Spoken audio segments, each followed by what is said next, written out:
In the short term, the long term, the medium term, whatever you want to look at, there's just no evidence that budget deficits have any real impact, especially on the stock market.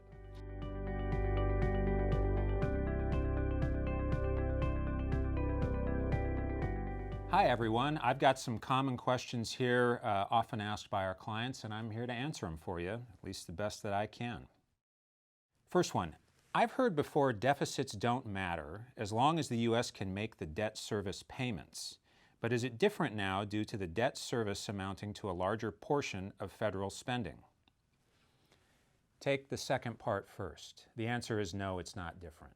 For those of you watching this video, especially those of you with a lot of life experience, just think back a few years. Go back to the 1980s. We've been worrying about budget deficits, debt, for just as long as I've been alive and a lot longer than that. Do you remember in the 1980s when we used to have these huge billboards? In fact, we still have them showing how the debt was racking up and how we'd never been able to get out of that.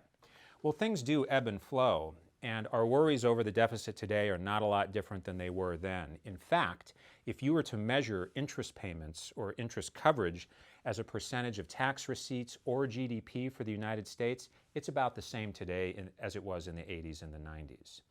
We'll never stop worrying about it though, and so what I want to say to you is that it's okay to be worried about the debt and the deficits and still be in the market and an investor. You don't have to like the government spending all the money. I know, for example, I sure don't. I don't think they necessarily spend it as efficiently as they could. But that's different than saying ruin is just around the corner, and it's different than saying the stock market might be affected. In the short term, the long term, the medium term, whatever you want to look at, there's just no evidence that budget deficits have any real impact, especially on the stock market. In fact, there's evidence that shows that once you hit extreme deficits, stock returns actually tend to get better, even as the budget deficit starts to do well also, or starts to recover. And I'm wondering if you're going to start to see that over the course of this decade, because while people think that spending will be never ending, spending as a percentage of GDP ebbs and flows. And if you'll recall, in the 90s and even the first decade of this century, we were at balanced budgets or right around and near it. Now, in the last several years, we've had things like COVID, big stimulus spending packages, high inflation, etc. It's sent interest rates up as well as government spending. But don't assume that just stays that way forever. Things don't stay the same as they are today forever. They ebb and flow. Through all of that, yes, you could see bond market impacts. And one of the things that I hear the most often is, at what point is this bad for bonds? And I think that's the right question, because don't wait for some analyst to tell you that the budget deficit is too high. Wait for the market to do that.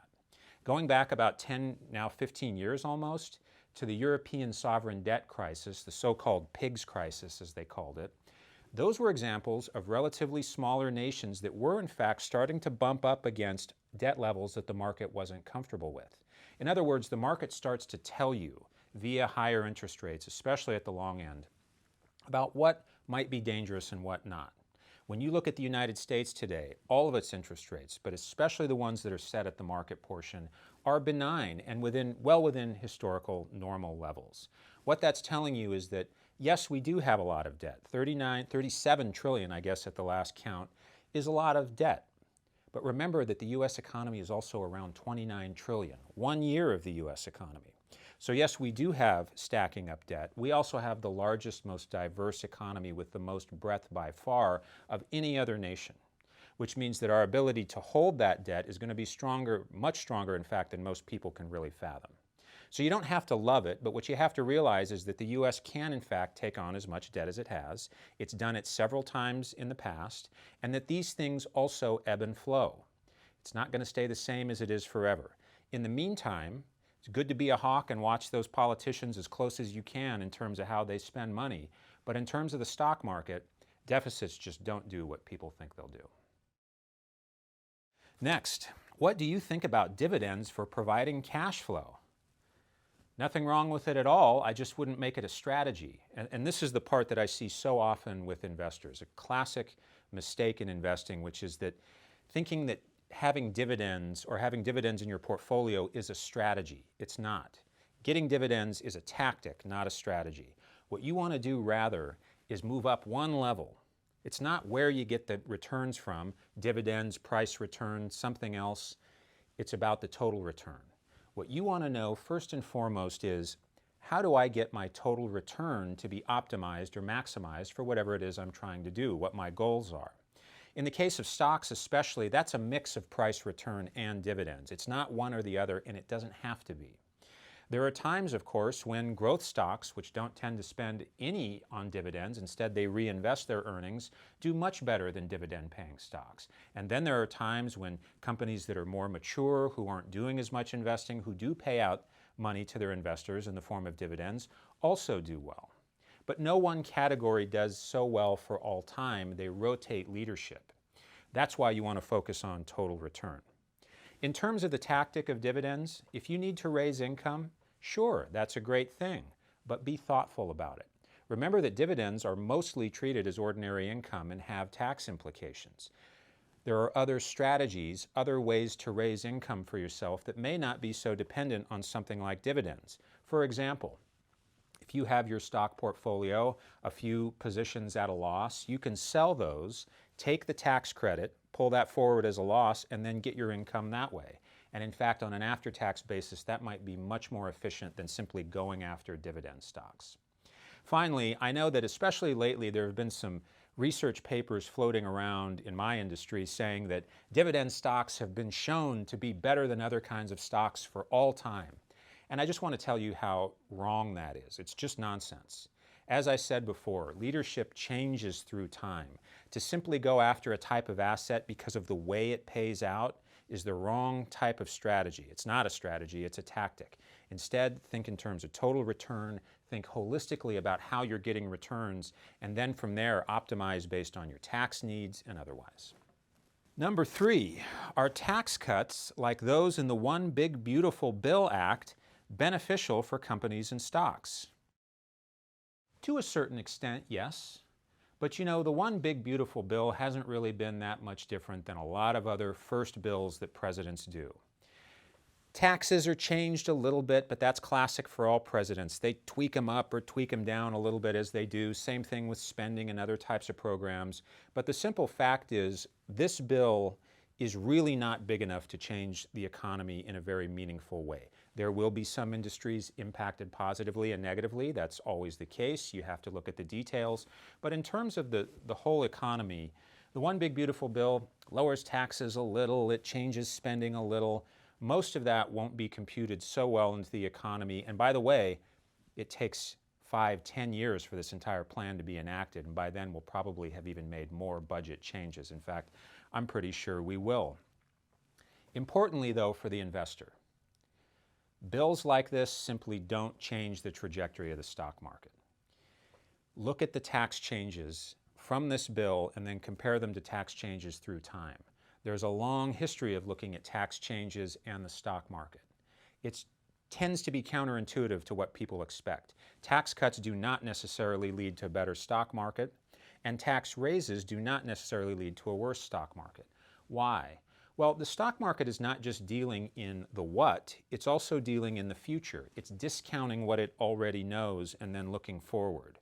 By the time you get new taxes, they've been debated forever in Congress, signed by the president, eventually enacted. By the time that's all done, markets have had time to digest the budget bill, the tax implications therein. It's already been imputed in prices, and the market's already looking ahead. That tends to be the case for so many types of major legislation that by the time it hits, the market impact's already happened. And as a result, you can't predict so much where asset markets are going to go based on tax changes. And in particular, because these tax changes aren't so large, there's not very much there.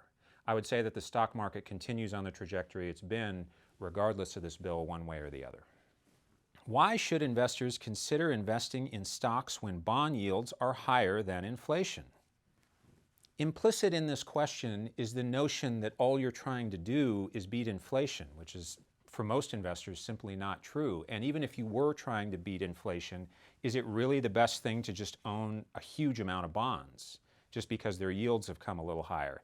The answer to that tends to be no. And so first, let's think about what your goals and objectives are. Is it just to beat inflation? If so, Holding some bonds with a higher yield than inflation is a fine enough idea.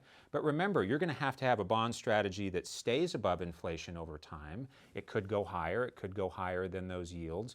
Are you going to lock in those yields? In other words, are you going to hold some debt for 10, 20, 30 years to maturity? And are you really prepared to do that? Circumstances really change. Or are you going to have to go around and hold different types of bonds and create perhaps a laddered portfolio or have a strategy there? And in the doing of all that, remember, interest rates will change, so will the inflation rate. And at some point, you might get caught up in all this.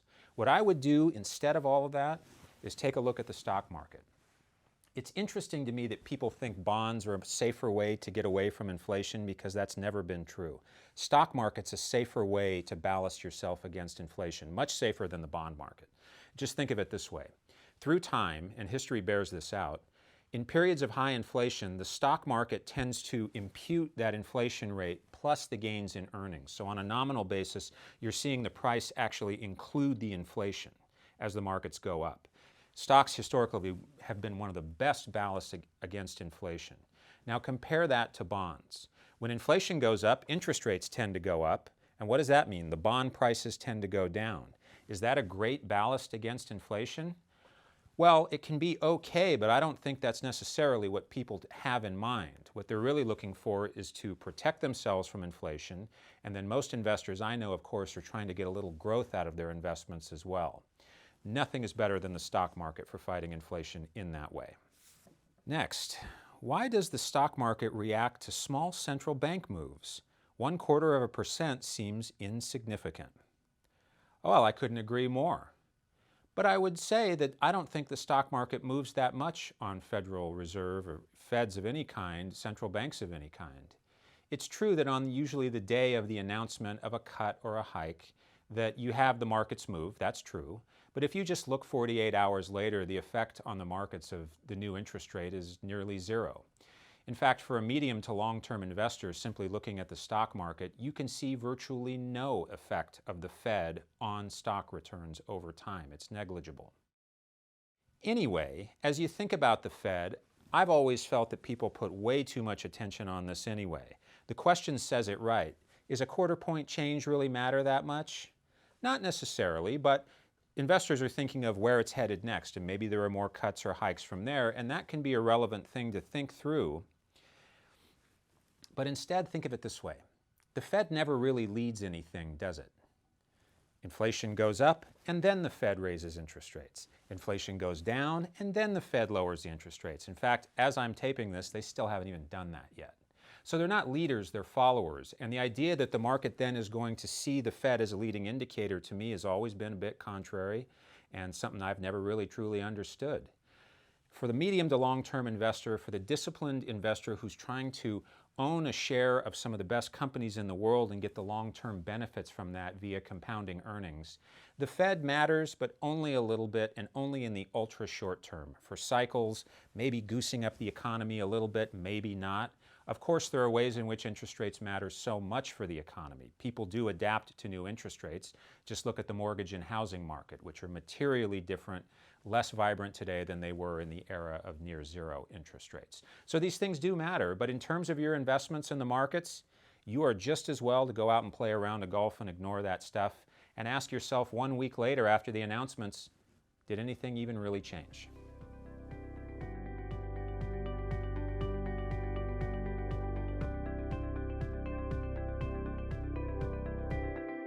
Hi, this is Ken Fisher. Subscribe to the Fisher Investment YouTube channel if you like what you've seen. Click the bell to be notified as soon as we publish new videos.